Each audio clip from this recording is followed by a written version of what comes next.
வணக்க மக்களே, சற்றுமுன் கிடைக்கப்பட்ட தகவல் ஒன்று வெளியாகுள்ளதாம். கூட்டணி கணக்கெல்லாம் சரியாக இருந்தால் திமுகவை தாவைக்காதானா அடித்து சொல்லும் டிடிவி தினகரனின் அதிரடி பேச்சு. வாங்க விரிவாக மூலமாக்கலாம். அதாவது தமிழகத்தில் அடுத்த ஆண்டு நடைபெறுள்ள 2026 சட்டமன்ற தேர்தலையொட்டிதான் அனைத்து கட்சிகளுமே தங்கள் கட்சி பணிகள் எல்லாம் தீவிரமாக மேற்கொண்டு வருகிறதா.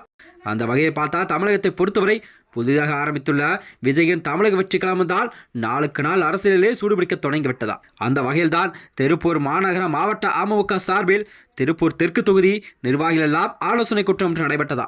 கல்லூரி சாலை நடந்த இந்த நானாட்டு கூட்டத்தில் தனியார் அரங்கம் நடைபெற்றதாம். இதில் கலந்து கொண்ட அக்கட்சியின் தலைவரான டிடிவி தினகரன் அவர்கள் செய்தியாளர் சந்தித்து பேசுகையில், அதிமுக என்பது உரிமை தொடர்பாக எடப்பாடி பழனிசாமி மீது உச்சநீதிமன்றத்தில் தொடரப்பட்ட வழக்குகள் எல்லாம் குறித்த கேள்விக்கு உச்சநீதிமன்றம் தான் கண்டிப்பாக வழக்கு விசாரணை பிறகு அது குறித்து பேசலாம் என்று அவர் தெரிவித்திருக்கிறார். அது மட்டுமின்றி ஓய்வு திட்டம், வேலைவாய்ப்பு, மாற்றுத்திறன் என கூறிய 90% வாக்குறுதிகள் எல்லாம் அவர் நிறைவேற்றப்படவில்லை. சட்டம் ஒழுங்கு சீர்கெட்டு போவதை பழக்கத்தால் கொள்ளை அதிகரித்துள்ளதாம். அப்படி இருந்தும் கூட திமுக பாராளுமன்ற தேர்தலில் 39 தொகுதியில் வெற்றி பெற்றது என்பது உறுதியை கொண்டுள்ளதாம். இந்த கூட்டணி தான் சில கட்சிகள் எல்லாம் பிளவுபட்டு இருப்பதாகவும் தாவைக்காவுக்கு வரவு என எல்லாவற்றையும் ஆலோசித்துதான் திமுகவானது வீழ்த்த நினைக்கும் கட்சிகள் இதனை கண்டிப்பாக கண்காணிக்கும் என்று கண்டமிட்டால் திமுகவை வீழ்த்த முடியும் என்று டிடிவி தினகரன் தெரிவித்திருக்கார். அது மட்டுமின்றி அவர் கூறுகையில், தாவைக்கா தலைமையில் ஒரு பெரும் கூட்டணி அமைந்தாலே தேசிய ஜனநாயக கூட்டணியில் 3வது இடத்திற்கு தள்ளப்பட வாய்ப்புள்ளதாம். அதாவது திமுக ஆட்சியில் பல துறைகளெல்லாம் ஊழல் முறைகேடு உள்ளது. அதாவது 4.5 ஆண்டு காலையில் எத்தனை பேருக்கு வேலை வாய்ப்பு கொடுத்தார்கள் என்பதை விட தமிழக மக்களுக்கு எந்த பயனும் இல்லை என்றே சொல்லப்படுகிறதா. திமுகவை வீழ்த்த நினைக்கும் கட்சிகள் தங்கள் சுய பரிசோதனை செய்தால் மட்டுமே மிருக பலத்தில் உள்ள திமுகவை கண்டிப்பாக தமிழகத்தில் வீழ்த்த முடியும் என்று தினகரன் தெரிவித்திருக்கிறார். அது மட்டுமின்றி அவர் கூறியதாவது, வெற்றி விளம்பர ஆட்சியாக உள்ள அதனை எதிர்க்கட்சியாக சரியான முறையில் மக்களிடம் கொண்டு செல்ல வேண்டும்.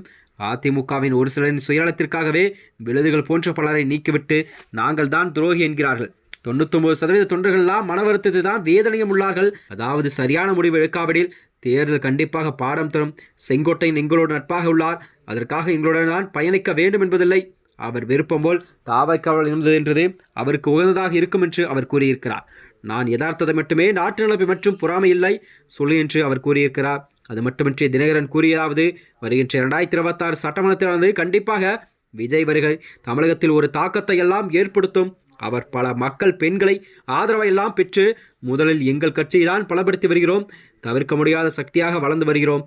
அதாவது விஜய் தலைமையில் தான் நல்ல கூட்டணி அமைந்தால் நாளும் திமுகவிற்கு போட்டியாக தமிழகத்தில் அமையும்.